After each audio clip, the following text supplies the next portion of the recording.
여호와의 말씀이 두 번째로 요나에게 임하니라. 이르시되 일어나 저 큰 성읍 니느웨로 가서 내가 내게 명한 바를 그들에게 선포하라 하신지라. 요나가 여호와의 말씀대로 일어나서 니느웨로 가니라. 니느웨는 사흘 동안 걸을 만큼 하나님 앞에 큰 성읍이더라. 요나가 그 성읍에 들어가서 하루 동안 다니며 외쳐 이르되 40일이 지나면 니느웨가 무너지리라 하였더니, 니느웨 사람들이 하나님을 믿고 금식을 선포하고 높고 낮은 자를 막론하고 굵은 베옷을 입은지라. 그 일이 니느웨 왕에게 들림에 왕이 보좌에서 일어나 왕복을 벗고 굵은 베옷을 입고 제 위에 앉으니라. 왕과 그의 대신들이 조서를 내려 니느웨에 선포하여 이르되 사람이나 짐승이나 소떼나 양떼나 아무것도 입에 대지 말지니 곧 먹지도 말 것이요 물도 마시지 말 것이며 사람이든지 짐승이든지 다 굵은 베옷을 입을 것이요 힘써 하나님께 부르짖을 것이며 각기 악한 길과 손으로 행한 강포에서 떠날 것이라. 하나님이 뜻을 돌이키시고 그 진노를 그치사 우리가 멸망하지 않게 하시리라. 그렇지 않을 줄을 누가 알겠느냐 한지라. 하나님이 그들이 행한 것 곧 그 악한 길에서 돌이켜 떠난 것을 보시고 하나님이 뜻을 돌이키사 그들에게 내리리라고 말씀하신 재앙을 내리지 아니하시니라. 아멘. 자리에 앉으시기 바랍니다. 기도하겠습니다. 하나님 아버지, 오늘도 하나님의 말씀을 통하여서 주님의 뜻을 알기 원하고 하나님 자체, 하나님의 성품을 더 알기를 원합니다.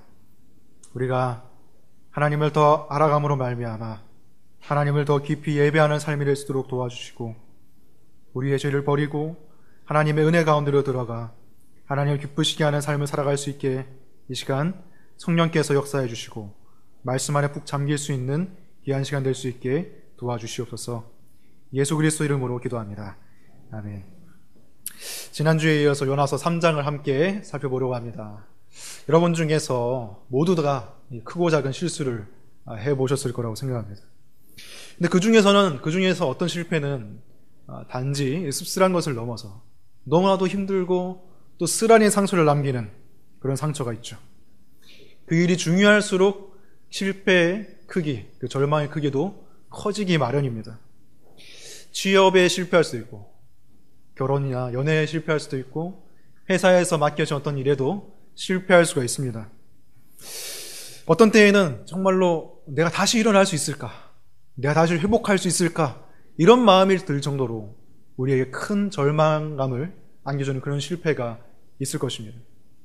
근데 만일 하나님의 말씀을 대언하는 선지자이고 하나님께서 직접 맡겨주신 일에 있어서 실패한다면 어떤 마음이 들까요?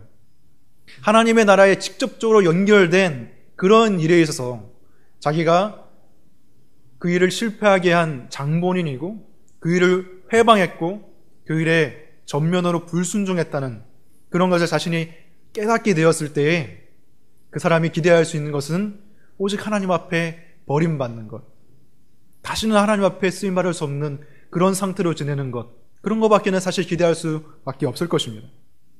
그런데 오늘 말씀은 그런 당연한 인간적인 기대와는 달리 다른 모습을, 다른 장면을 하나님께서 보여주고 계십니다. 1절 말씀을 보시면 여호와의 말씀이 두 번째로 요나에게 임하니라 라고 말하고 있습니다. 하나님께서 큰 물고기를 통해서 요나를 삼키게 하시고 요나를 육지에 토하게 하셨는데 그 뒤에 하나님께서 택하실 수 있는 것은 사실 여러 가지 옵션이 있습니다. 우리가 운동 경기, 축구 경기 같은 것을 볼 때에도 감독이 선수가 제대로 안 하면은 자신의 지시를 똑바로 이행하지 않고 또는 컨디션이 안 좋아서 제대로 경기를 하지 못하면은 그 선수를 빼서 다른 선수를 이제 뛰도록 하죠. 당연한 것입니다. 경기를 올바로 이끌어 가야 되기 때문에, 승리를 해야 되기 때문에. 하나님에게도 사실 요나만이 있는 것이 아니었습니다. 요나 아니고서 일이 안 된다 그런 것이 아니었습니다. 요나 당시에도 이 북이스라엘에 활동하던 동시대 선지자들이 있었습니다. 요나보다 더 훌륭하게 보이는 선지자들이 있었습니다. 호세아라든지 아모스라 같은 그런 선지자들을 하나님께서 충분히 쓰셔서 요나 대신에 보내실 수 있는 상황이었습니다. 근데 하나님께서는 또다시 요나에게 두 번째로 말씀을 주셔서 요나가 니느웨로 가게 하셨습니다. 이것이 요나에게 어떤 특별한 매력이 있었기 때문일까요? 아니, 요나만이 이 일을 하실 수 있기 때문일까요? 하나님이 요나 아니고선 도저히 이 일을 못하기 때문에 요나를 보내신 것일까요? 만일 하나님께서 요나 아니면 이 일을 못하는 분이시라면 하나님은 전능하신 분이라고 할 수가 없겠죠. 하나님은 어떤 다른 것을 필요로 하시는 분이 아니라 스스로 완전하신 분이고 단독적으로도 어떤 일이든지 하실 수 있는 분이 바로 하나님이십니다. 근데 하나님께서 뭐가 아쉬워서 요나를 보내셨을까요? 하나님께서는 하나님 스스로 모든 것을 하실 수 있는 분에도 불구하고 항상 사람을 통해서 일하십니다.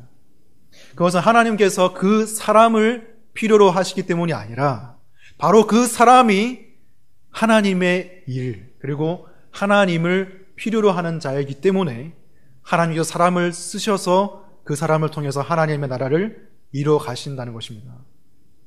예를 들어서 한 아버지와 초등학생 정도 되는 아이가 있다고 생각해 봅시다. 아버지가 이케아에서 가구를 샀습니다. 이케아 가구는 직접 조립을 해야 되죠. 근데 아버지 혼자서 다 할 수 있습니다. 그리고 아버지 혼자 사는 게 훨씬 더 편하고 효율적이에요. 근데 아버지의 마음은 아이와 함께 이 일을 하고 싶은 것입니다. 왜냐하면 이 아이가 이 일을 통하여서 뭔가를 배우기를 원하기 때문이죠. 함께 뭔가를 만들어가고 자신이 뭔가를 이루었고 성취했다는 것을 그 아이가 배우기를 원해서 아버지가 굳이 그 아이와 함께 하는 거예요. 아이가 함께하면 사실 불편한 게 많습니다. 귀찮아하기도 하고 아이가 제대로 할 줄 아는 게 없기 때문에 하나하나 다 가르쳐야 되기 때문에 더 어렵죠. 근데 아버지는 이 시간을 아이와 함께 하고 싶은 겁니다. 그것을 통해서 아이가 아버지와 함께 하는 것을 느낄 수 있도록 자신을 향한 아버지의 그런 사랑, 그리고 아버지와 함께 그 만들어가는 시간 속에서 소중한 추억들을 공유하고 또 만들어 나가기 위해서 아버지가 그 아이와 함께 하는 것이에요. 드라이브도 제대로 돌릴 줄 모르고 나사도 어디 박아야 할지 모르지만 하나하나 도와주면서 좀 서툴더라도 그것을 함께 이루어가는 것이 아버지의 마음입니다. 아버지 하나님께서도 우리에게 동일한 마음을 가지고 계신 겁니다. 하나님께서 요나 없이 모든 것을 하실 수 있었지만 요나를 사용하셨던 이유는 요나가 그 일에 꼭 필요했기 때문이 아니라, 요나가 적임자이기 때문이 아니라 요나에게 그 일이 필요했기 때문이에요. 민족주의자고 이방인에 대한 편견과 그 혐오를 가지고 있었던 그 요나가 이 일을 통하여서 바로 변화되기를 하나님께서 원하셨기 때문입니다. 그리고 이 일을 통해서 하나님과 요나만이 가질 수 있는 이야기, 그리고 그런 추억, 그런 것들을 통하여서 더 깊이 요나와 교제하시기 원하는 하나님의 마음이 담겨 있었다는 것이죠. 이것이 하나님께서 인간을, 그리고 우리를 사용하시기를 원하시는 이유입니다. 심지어 하나님께서는 자신의 명령을 정면으로 거역했던 요나를 들어서 쓰셨습니다.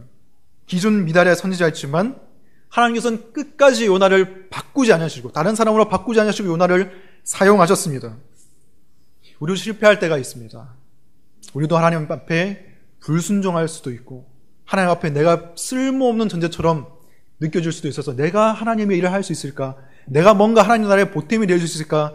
생각할 수도 있지만 하나님께서는 마땅히 버림받아야 마땅한 어떤 것과 같은 그런 것을 통해서도 그런 것을 깎고 그것을 아름답게 만드셔서 훌륭한 조각상으로 만들 수 있는 그런 분이십니다. 하나님께서는 요나에게 다시 기회를 주신 하나님이시고 니느웨를 다시 보내신 하나님이십니다. 이것을 봐서는 우리가 구약의 하나님은 단순히 그냥 복수하신 하나님, 진노하신 하나님, 죄를 벌하신 하나님 그렇게만 말할 수 없습니다. 분명히 하나님께서는 다시 은혜를 베푸시고 다시 기회를 주시는 그런 하나님이십니다. 이어서 2절을 보시면 하나님께서 요나에게 명령하시죠. 일어나 저 큰 성읍 니느웨로 가서 내가 내게 명한 말을 그들에게 선포하라. 1장에서 요나에게 주신 똑같은 명령을 요나에게 다시 주시고 계신 것입니다. 이번에 이 똑같은 명령을 요나가 다시 받았을 때 요나의 반응이 어땠습니까? 이번에는 이전과 똑같지 않았습니다. 달랐습니다. 3절 말씀을 보시면 요나가 여호와의 말씀대로 일어나서 라고 되어 있습니다. 이제 요나는 이전과는 다른 모습으로 하나님께 순종하는 모습을 보이고 있습니다. 근데 여기서 이 말씀에서 우리는 하나님께서 요나에게 요구하셨던 순종의 크기와 요나가 실제로 행했던 순종의 정도, 순종의 크기가 다르다는 것을 우리가 확인할 수가 있습니다. 3절 말씀을 보면 하나님께서 니느웨 성읍의 크기에 대해서 이 성경 기자가 말하고 있는데, 이 니느웨 성읍은 사람이 사흘 동안 다니면서 말씀을 전파해야 될 정도로 하나님 앞에 큰 성읍이었다라고 기록하고 있습니다. 그런데 요나가 사흘 동안 갔다고 되어 있습니까? 그렇지 않고 요나는 하룻길 동안만 다니면서 말씀을 전파했다고 나옵니다. 그 성읍에 들어와서 하루 동안 다니면서 하나님의 말씀을 외쳤습니다. 요나가 하나님의 명령을 따라서 순종하기는 했지만 그 순종의 정도가 하나님이 원하시는 정도와는 차이가 났다는 것이죠. 이것이 요나가 고의적으로 하나님께 불순종한 것인지 아니면 자기 나름대로 힘을 써서 최대한 노력해서 했는데 이 정도밖에 된 것은 아닌지 우리가 정확히는 알 길이 없을 것입니다.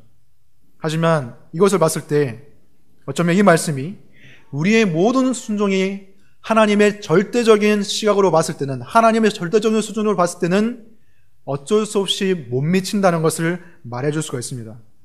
우리는 하나님의 명령을 따르려고 발버둥치고 노력한다 할지라도 하나님이 보시기에는 하나님 보시는 절대적인 기준에 여전히 못 미치는 수준이 될 수 있다는 것이죠. 이사야 64장 6절을 보시면 무릇 우리는 다 부정한 자 같아서 우리의 의는 다 더러운 옷 같으며 라고 말하고 있습니다. 우리가 스스로 느끼기에는 의롭다고 생각하는 것, 내가 생각에는 잘했다고 생각하는 것이라고 할지라도 하나님이 봤을 때는 더러운 옷, 낡은 옷과 같이 보일 수 있다는 것이죠. 이것은 하나님께서 봤을 때, 우리가 순종하서는 보셨을 때 다 더럽게 여기고 다 쓸모없이 여기고 그렇게 보신다는 뜻이 아닙니다. 어쩔 수 없이 우리의 최선을 다했다 할지라도 거기에 우리가 타락한 상태이기 때문에 죄로 말미암아 오염되어 있고 부족한 게 있을 수밖에 없다는 것이지 하나님께서 그걸 기뻐하지 않으시고 싫어하신다는 그런 뜻은 아닙니다. 여러분, 그래서 완벽주의적인 성향을 가진 사람은 이렇게 생각할 수가 있어요. 어차피 잘하지 못할 것인데, 어차피 완벽하게 해나지 못할 것인데 해봐서야 뭐하지? 그냥 처음부터 일찌감치 포기하고 안 하는 게 낫지 않나? 그렇게 생각할 수도 있습니다. 도저히 따라잡을 수 없고 해낼 수 없는 일이기 때문에 그냥 하지 않는 것이 오히려 하나님께 도움이 되는 것이 아닐까 생각할 수도 있겠죠. 어쩌면 요나에게도 하나님께서 명령하신 그 명령이 굉장히 버겁고 부담스럽고 짐처럼 느껴질 수가 있습니다. 요나가 가장 싫어하는 그 니느웨 사람들 바로 앞에 가서 그들의 얼굴을 향해서 그들을 보면서 하나님의 메시지를 전해야 된다는 게 얼마나 어려운 일이겠습니까? 그리고 요나는 유일하게 하나님의 명령을 거역했던 선지자일 뿐만이 아니라 유일하게 이방 땅에 직접 들어가서 하나님의 메시지를 외쳐야 했던 선지자였습니다. 다른 선지자들은 이방 땅을 향해서 외치긴 했지만 이스라엘 국토 안에서, 이스라엘 국경선 안에서 그 일을 행했지 요나처럼 직접 이방 땅에 들어가서 그런 일을 행한 사람은 없습니다. 물론 다니엘 같은 경우에는 이스라엘이 멸망한 이유였기 때문에 바벨론 땅에 들어가서 그 안에서 이방 땅을 향해서 외치긴 했지만 그 이전에, 이스라엘의 멸망이 이전에 그렇게 행한 사람은 없었다는 거예요. 그래서 요나가 행해야 했던 이 일은 어쩌면 굉장히 버거운 일입니다. 거기로 바로 들어가서 그 사람들이 사는 땅에서 그것을 외쳐야 했으니까요. 혼자서.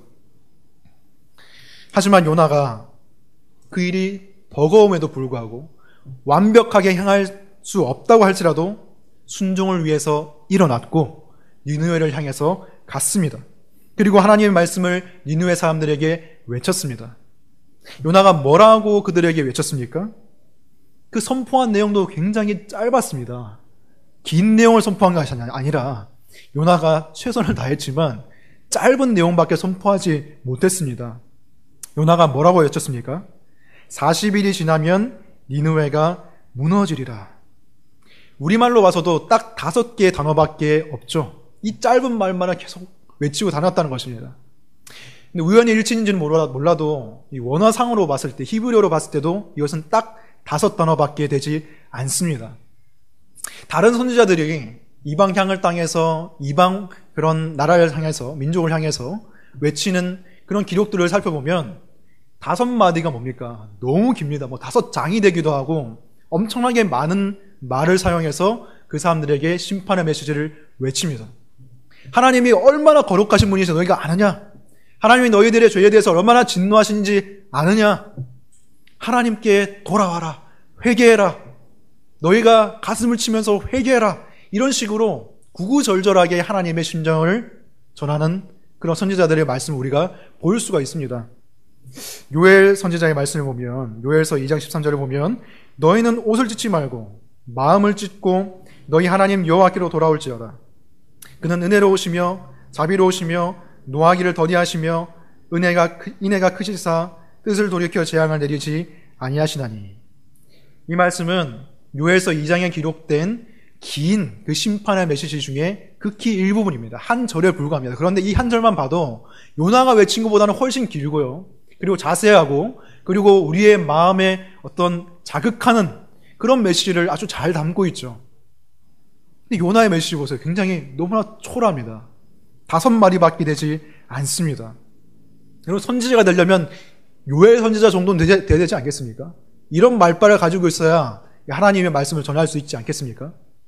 근데 오늘 보면은 도저히 상상할 수 없는 놀라운 일이 벌어지게 됩니다.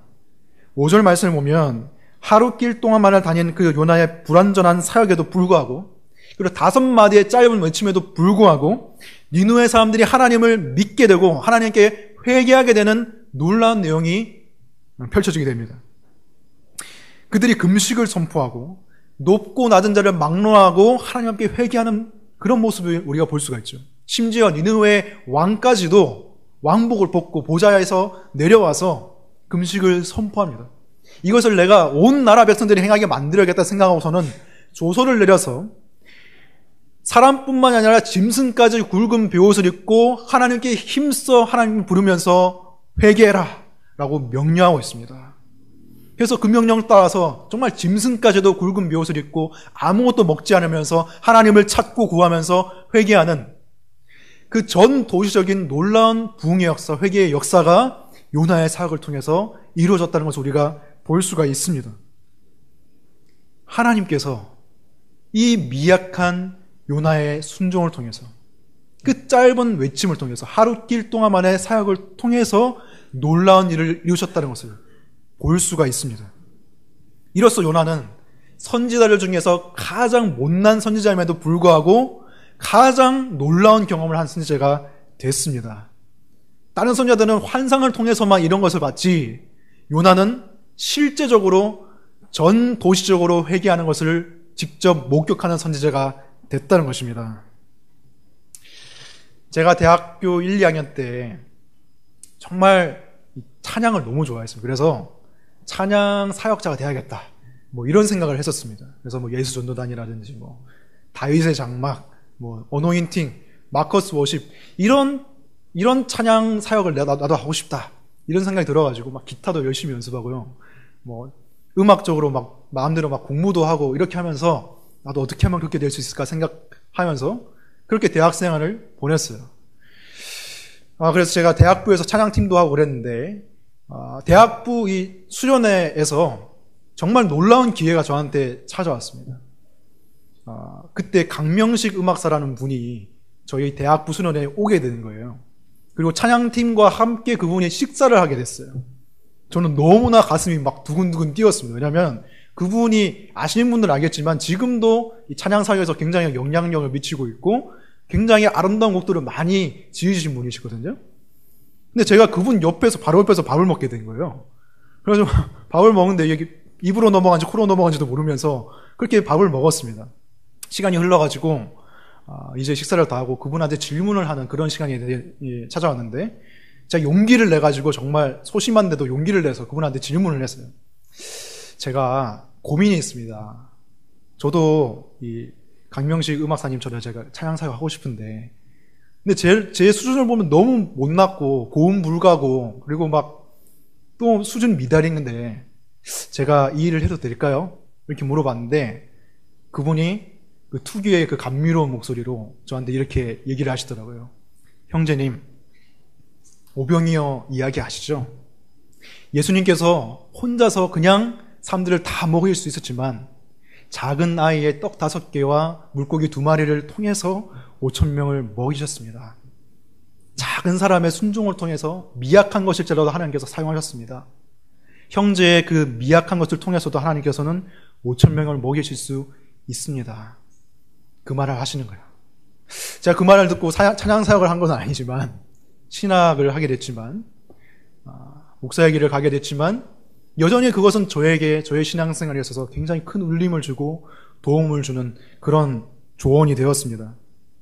하나님께서는 어쩌면 완벽함을 바라시지는 않을지 모릅니다. 우리의 죄가 우리의 완벽함이라는 것을 행하지 못하게 만듭니다. 어쩔 수 없이. 그러나 하나님께서는 미약하지만 한 발을 내딛고 시작하고 하나님 말씀에 불완전한 수준이지만 순종하기 시작하는 것을 하나님께서 원하십니다. 그리고 하나님께서는 충분히 그것을 통하여서 하나님의 일을 이루실 수 있는 분이 바로 하나님이시고 전능하신 하나님의 능력입니다. 하나님의 명령은 거룩하고 완전하지만 우리는 죄가 많고 불완전해서 그것을 완전히 지킬 수는 없지만 각자에게 요구하시는 그 수준만큼 하나님께서는 하시기를 원하는 거예요. 그것이 무엇인지는 각각의 상황에 따라 달라지게 될 겁니다. 회사에서 모든 일을 죽게 하듯이 하라 이런 명령일 수도 있고, 아니면 가난한 자에게 베풀어라 이런 명령이 될 수도 있고, 미워하는 사람을 용서해라 그런 명령이 될 수도 있고, 여러 가지가 될 수 있지만 그 모든 명령 가운데 우리가 순종하기 시작하는 것을, 미약한 수준이라도 하는 것을 하나님께서 원하신다는 것입니다. 이 시간에도 오병이어를 통해서 5,000명을 먹이시고, 요나의 그 짧은 외침을 통해서도, 하루길만의 사역을 통해서도 니느웨를 회개시키는 그 하나님의 능력이 여러분과 함께 하신다는 것을 믿으시기 바랍니다. 오늘 본문에서 우리가 주목해야 될 다른 한 가지는 니느웨 백성들의 그 회개하는 모습입니다. 40일이 지나면 니느웨가 무너지리라, 이런 요나의 5마디의 짧은 외침이었지만 그들은 이 짧은 하나님의 말씀으로 받아들이고 진실된 회개의 모습을 보였습니다. 높고 낮음을 막론하고 모든 사람이 굵은 베옷을 입고 금식을 하면서 하나님을 힘써 찾고 부르짖는 그런 놀라운 회개의 역사가 일어났습니다. 더군다나 조서까지 만들어서 모든 사람이 회개하도록 왕까지 나서서 회개했습니다. 이것이 하나님의 주권적인 역사라고 그냥 단순히 치부할 수 있지만 중요한 것은 인간의 반응도 있었다는 것입니다. 이 사람들이 가난한 마음을 가지고 하나님 말씀에 대한 그런 민감한 그런 마음을 가지고, 부드러운 마음을 가지고, 하나님을 향해서 열려있는 마음을 가지고 회개했다는 것입니다. 단 5마디 외침에도 금식하며 회개할 만큼 그들의 마음은 낮아져 있었고 겸손한 상태로 있었다는 것입니다. 이러한 니느웨 백성들의 그런 모습에 대해서 예수님께서도 말씀하신 적이 있었습니다. 예수님 시대의 바리새인들과 서기관들이 예수님께 와서 하루는 예수님께 표적을 요구했습니다. 예수님께서 그 전에도 여러 가지 기적들을 행하셨고 말씀들을 가르치셨는데도 불구하고 그들은 또 다른 표적을 예수님께 요구했던 것이죠. 그들에게 딱 맞는, 그들이 원하는 그들의 어떤 맞춤형 표적을 요구해서 그것을 하면 내가 메시아로 인정해줄게, 이런 식으로 예수님을 시험했던 것입니다. 그에 대해서 예수님께서 뭐라고 말씀하시는지 아십니까? 마태복음 12장 41절을 보시면, 심판 때에 니느웨 사람들이 일어나 이 세대 사람들을 정죄하리니 이는 그들이 요나의 전도를 듣고 회개하였음이거니와 요나보다 더 큰 이가 여기 있으며 라고 말씀하셨습니다. 예수님께서 말씀하신 내용이 무슨 뜻입니까? 이 굳고 딱딱한 마음을 가진 믿음이 적은 바리새인과 서기관들아, 들어라. 요나 시대의 니느웨 사람들은 5마디의 하나님 말씀을 듣고도 그들의 마음이 겸비해져서 하나님 앞에 회개하고 가슴을 치고 하나님을 찾았다. 너희들은 그 수많은 기적들을 보고 바로 요나보다 더 큰 내가 와서 가르침을 전했는데도 너희 마음을 닫고 회개하지 않는구나. 니느웨 사람들이 일어나서 너희들을, 이 세대 사람들을 정죄할 것이다. 부끄러운 줄 알아라 라고 예수님께서 말씀하시는 것입니다. 여러분, 이 예수님의 말씀은 예수님 시대의 이 바리새인과 서기관들 향해서만 적용되는 말씀은 아니라고 생각합니다. 이 시대를 바라보시기 바랍니다. 이 시대를 바라보시면 말씀이 끊임없이 쏟아지고 있고 예배가 끊임없이 드려지고 있고 수많은 찬양 집회가 드려지고 있는데도 불구하고 이러한 회개, 비슷한 수준의 회개도 일어나지 않는 것을 우리가 볼 수가 있습니다. 우리가 무엇이 부족해서 회개하지 못한단 말입니까? 니느웨 사람들은 말씀, 이 성경도 없었고 교회도 없었고 어떤 훌륭한 선지자도 설교자도 없었고 감미로운 찬양도 없었습니다. 그냥 5마디의 하나님 말씀을, 그 말씀을 하나님 말씀으로 받고 겸비한 마음으로 회개했던 것입니다. 우리는 너무나 많은 것을 가지고 있고 누릴 수 있는데도 불구하고 회개하지 않습니다. 회개하지 않을 수 있는 변명거리만 찾을 뿐입니다. 오늘 예배가 충분히 은혜롭지 않았기 때문에 나는 회개할 수가 없어. 설교가 별로였기 때문에, 소그룹 모임이 별로였기 때문에, 찬양이 뜨겁지 않았기 때문에, 어떤 특별한 기도를 안 했기 때문에, 특별한 설교가 없었기 때문에 나는 회개할 수 없어. 우리가 이렇게만 생각한다면, 이렇게만 변명할 거리만 찾는다면 평생 회개할 수가 없습니다. 하나님 말씀이 선포될 때 그 하나님 말씀이 자신에게 들려진 하나님 말씀으로 받고 겸비한 마음으로 우리가 나아갈 때 회개할 수가 있는 것입니다. 우리가 계속 변명한다면 예수님께서 똑같이 말씀하실 겁니다. 니느웨 사람들이 일어나서 이 세대 사람들을 정죄하리니. 지금 우리들은 바리새인과 서기관들의 시대보다도 더 위대한 시대를 살고 있습니다. 복음을 충분히 알 수 있고 복음이 선포되고 예수님이 요나의 표적을 이미 보여주셨습니다. 요나의 표적이 무엇이었습니까? 예수님께서 바리새인과 서기관들에게 내가 보여줄 표적은 요나의 표적밖에 없다고 말씀하셨는데 그것이 무엇입니까? 요나가 물고기 뱃속에 3일 동안 있다가 나온 것처럼 예수님도 3일간 죽으셨다가 다시 살아나실 것이다. 그것이 무엇입니까? 복음이죠. 예수님의 복음. 요나의 외침처럼 이 짧은 메시지입니다. 복음은 짧은 메시지입니다. 단순한 메시지입니다. 어떻게 보면 예수님의 죽으심과 부활. 근데 그 안에는 우리가 회개할 만큼의 충분한 깊이 있는 내용이 다 담겨 있습니다. 예수님의 십자가의 죽음을 통해서 우리는 무엇을 알 수가 있습니까? 바로 하나님의 아들을 십자가에 죽이셔야 했을 정도로 우리의 죄가 심각하고 바로 우리의 죄가 예수님을 십자가에 매달았다는 거예요. 바로 우리가 예수님을 십자가에 못 박았다는 거예요. 그 로마 장병들이 아니라 내 죄 때문에 예수님께서 죽으셨다는 것을 말하고 있는 거예요. 이것을 안다면 우리가 죄에 대해서 매력을 느낄 수가 있겠습니까? 내 죄가 예수님을 죽였는데 어떻게 우리가 죄를 좋아할 수가 있죠? 예를 들어서 한 아이가 불량식품을 너무 좋아한다고 해봅시다. 엄마는 그 모습이 너무 보기 싫어서 자기 자식이 건강해지기를 바라는 마음에서 너 이거 한 번만 더 먹으면 죽을 줄 알아? 이렇게 경고를 했습니다. 근데 이 아이가 한 번 더 먹었어요. 근데 안 죽은 겁니다. 안 죽네? 다른 애들도 먹는데 안 죽는 거예요. 엄마가 거짓말했네? 계속 먹는 겁니다. 맛있다. 싸고 약 많으니까 계속 먹는 거예요. 근데 그러다 어느 날 갑자기 배가 너무 아픈 거예요. 엄마 부르면서 막 병원에 실려갔어요. 의사 선생님이 말하기를 이건 수술이 필요하다. 너무나 많은 안 좋은 것들이 이 장기를 안 좋게 했기 때문에 수술이 필요하다고 한 거예요. 그래서 이 아이가 수술을 하고 그러는 가운데 그 수술 때문에 그 아이가 고통스러운 것도 있었지만 그 병 때문에 고통스러운 것도 있었지만 이 아이가 진짜 고통스러운 것은 엄마가 그것 때문에 너무 아파하고 상심해하고 걱정하는 모습에서 그 아이가 너무 고통을 느낀 겁니다. 안 그래도 집안 사정 빠듯한데, 물론 아이가 이것을 알았을지 모르겠지만 집안 사정 빠듯한데 엄마가 수술비도 되고 치료비도 되고 이렇게 하면서, 그리고 엄마 시간도 없는데 나 때문에 간병하느라 시간 내고 그런 모습을 보면서 얼마나 고통스러웠겠습니까? 그 치료가 다 끝난 다음에 아이가 이제 불량식품을 보면 그 불량식품이 맛있게 보일까요? 매력적으로 보일까요? 그렇지 않습니다. 과거에는 그렇지 몰라도 이제는 그 불량식품이 나를 아프게 했고 나를 사랑하는 엄마를 아프게 했고 우리 집 모든 가족을 힘들게 했다는 것을 알게 됐을 때는 그 불량식품에 대한 매력이 상실되는 겁니다. 이제 그거는 쳐다보기도 싫은 그런 것이 되는 거예요. 우리가 십자가를 바라보면서 해야 되는 생각도 똑같습니다.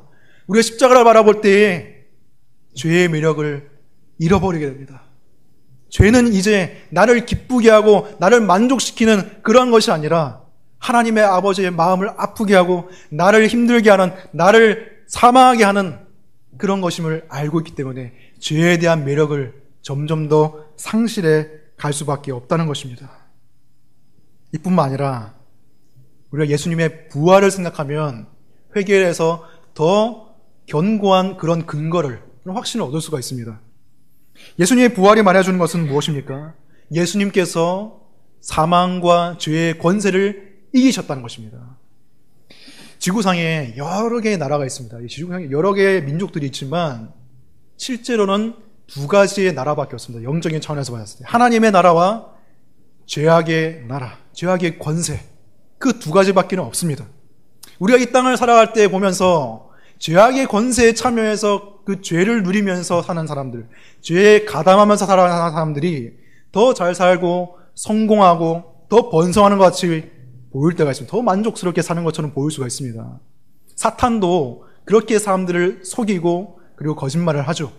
그렇게 하는 것이 더 옳은 것이라고, 그렇게 하는 것이 더 잘 사는 길이라고 하지만 예수님의 부활이 보여준 것은 무엇입니까? 그것은 다 거짓말이고 그것은 다 헛소리에 불과하고 예수님의 생명이, 그 하나님의 나라가 결국에 승리할 수밖에 없다는 것을 보여준 사건입니다. 죄로 말미암아 사망이 들어왔습니다. 그 사망으로 인해 인간에게 육적인 죽음뿐만 아니라 영적인 사망까지도 들어왔습니다. 그것이 온 세계를 지배하는 것처럼 보이지만 예수님의 부활이 의미하는 것은 예수님께서 사망의 권세를 이기셨다는 것입니다. 그것을 보면 우리는 더 이상 죄악에 가담할 수가 없습니다. 왜냐하면 이미 기울어져 가고 있는 권세이기 때문입니다. 이것을 쉽게 설명하기 위해서 오스카 쿨만이라는 신학자가 V-Day와 D-Day의 예를 들어서 설명했습니다. D-Day라는 것은 2차 세계대전에 노르망디 상륙 작전이 실행된 날입니다. 이 노르망디 상륙 작전을 통해서, 노르망디 해변을 통해서 프랑스를 지나서 연합군이 독일군을 완파시켰습니다. 그때 바로 이 세계대전의 승패는 이미 결정이 나게 됐던 것이죠. 물론 그 이후에도 남아있는 독일군들이 사람들을 괴롭히긴 했지만 그때가 바로 승패가 사실상 결정된 날이라고 해서 D-Day라고 하는 겁니다. Decision Day라고 하는 겁니다. 승패가 이미 결정됐다. 승리가 결정됐다. 그 이후로부터 1년이 지나기까지 독일군과의 크고 작은 싸움이 있었지만 그들은 늘 패할 뿐밖에 없었습니다. 1년이 지나서 히틀러가 자살하고 그리고 무조건적인 항복을 선포한 이후에 V-Day가 선포되었습니다. 빅토리 데이가 선포된 거죠. 최종적인 승리가 이루어졌다. 만약에 여러분들이 독일군이라고 생각해 봅시다. 그때 여러분이 D-Day에 대한 그런 소식을 들었다면 우리가 어떤 생각을 할 수 있을까요? 이미 전쟁의 승패가 결정되고 독일군한테는 망할 것밖에 안 남았다는 것을 우리가 알게 된다면 우리가 계속해서 그 독일군에 가담할 생각이 들까요? 그런 생각이 든다면 그건 이상한 사람입니다. 당연히 승리하는 쪽에 가서 항복하고 생명을 찾아야 되는 것이 당연한 것이죠. 여러분, 예수님의 죽으심과 부활은 죄악의 권세에 대한 D-Day를 선포하는 것입니다. 하나님의 나라가 승리했다는 거예요. 그것을 우리가 들었다면 하나님께 항복하고 회개하는 것밖에 우리에게는 남아있는 것이 없는 것입니다. 주저할 필요가 없는 거예요. 느느웨 사람들이 들었던 것도 마찬가지입니다. 40일이 지나면 니느웨 성이 무너지리라. 이 말은 무엇입니까? 니느웨 성읍은 망하지만, 죄악의 권세는 망하지만 하나님의 나라는 승리하실 것이라는 그 복음의 메시지가 요나의 선포에 담겨 있었던 거예요. 그래서 그들이 들었을 때 해야 될 것은 한 가지밖에 없습니다. 하나님 나라의 백성이 되자. 우리도 회개하고 하나님께 나아가자. 아니면 우리도 망할 것이다. 이것밖에는 길이 없었습니다. 회개밖에는 길이 없었고 그들은 그것을 했습니다. 여러분, 복음은 요나의 메시지처럼 이 5마디의 짧은 메시지처럼 짧은 메시지일지 몰라도 우리에게 결단을 요구하는 강력한 메시지이고 우리에게 충분히 회개를 줄 수 있는 깊고도 또 기쁜 소식이라는 것을 여러분들이 기억하시기 바랍니다. 마지막으로 이 회개에 대해서 한 가지만 더 이야기하고자 합니다. 많은 사람들이 이런 질문을 가지고 있습니다. 매번 나는 똑같은 죄를 저지르고 어제도 그 죄를 저지르고 회개했고 오늘도 그 죄를 저지르고 회개했고 일주일 전에도 그렇게 했고 한 달 전에도 그렇게 했는데 그리고 나는 앞으로 그렇게 할 게 뻔할 것 같은데 하나님께서 나를 받아주실까? 내가 보기에도 이런 나는 너무나도 가증스럽고 어떻게 보면 정말 역겨울 정도로 내가 그렇게 수치스러운 존재인데 하나님께서 나를 받아주실까? 하나님께서 무슨 용서하는 기계도 아니고 내가 또 하나님께 그렇게 나가면 하나님께서 싫어하지 않으실까? 이렇게 우리가 생각할 수가 있습니다. 이런 것에 대해서 성경적으로 몇 가지 말씀드리고자 합니다. 첫 번째로 하나님의 은혜에는 제한이 없습니다. 그 깊이에 제한이 없습니다. 니느웨 백성들의 그 죄의 깊이는 우리가 생각하는 그 이상이었습니다. 그 당시 기준으로만 생각해도 이 사람들은 너무나 악독하고 잔인하고 흉포한 족속이었습니다. 그래서 이들의 죄악, 이들의 악독이 하나님 앞에 상달되었다고 하나님께서 말씀하셨습니다.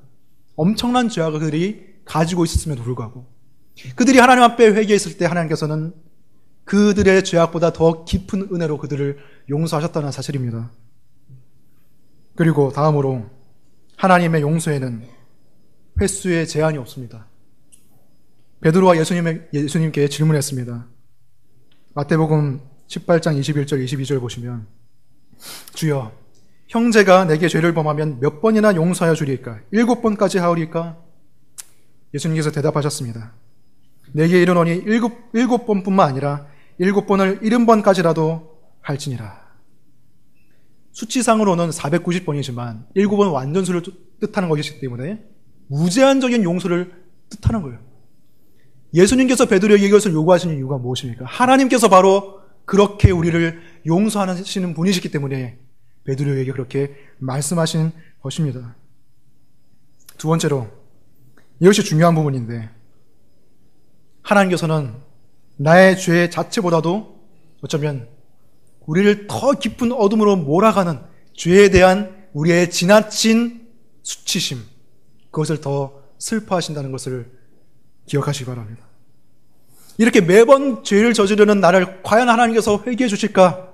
스스로 지나친 수치심을 느끼면서 자신을 수치심의 그 감옥으로 집어넣고서는 하나님과 벽을 쌓고 하나님께 더 나아가지 않는 우리들의 모습을 볼 수가 있죠. 그러고서는 내가 스스로 좀 나아지면, 내가 스스로 좀 변화되면 나는 하나님께 그 다음에 나아가야지 라고 생각하기 쉽습니다. 근데 그것은 하나님께서 너무너무 슬퍼하시는 생각입니다. 왜냐하면 우리는 더 나아질 수 없기 때문이죠. 스스로의 힘, 하나님을 떠나서 스스로 가두어진 그곳에서 나를 더 좋게 발전시킨 다음에 하나님께 나아가지 하는 것은 망상에 불과합니다.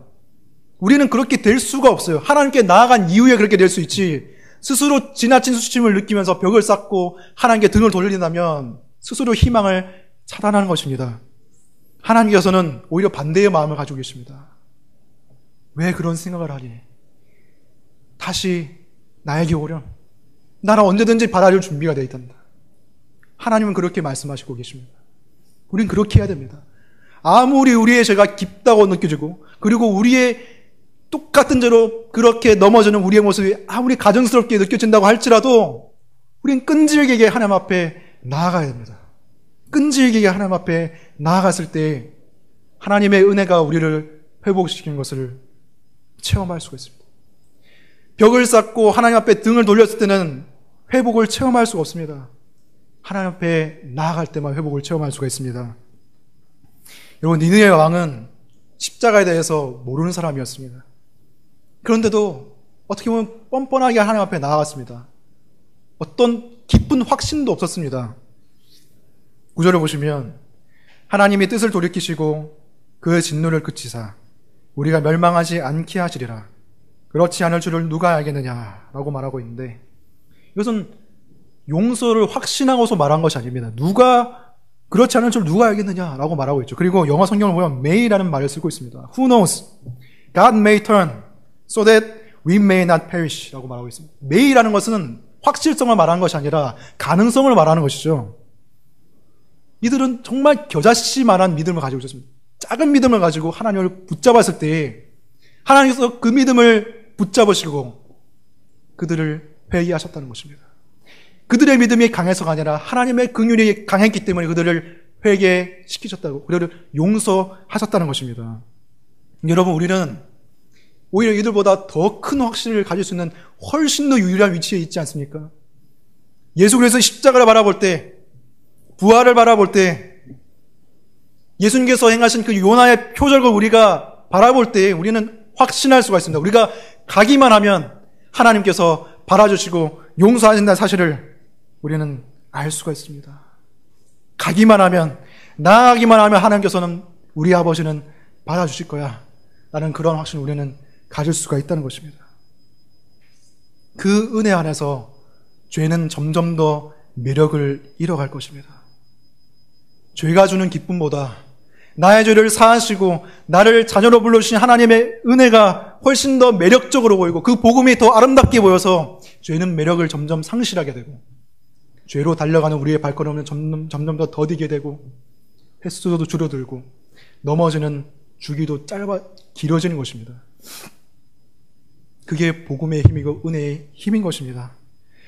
이 복음을 붙들고 아무리 자신의 상태가 불완전하더라도 하나님께 지속적으로, 어떻게 보면 정말 끈질기게 하나님께 돌아가는 사람에게 희망이 있다는 것입니다.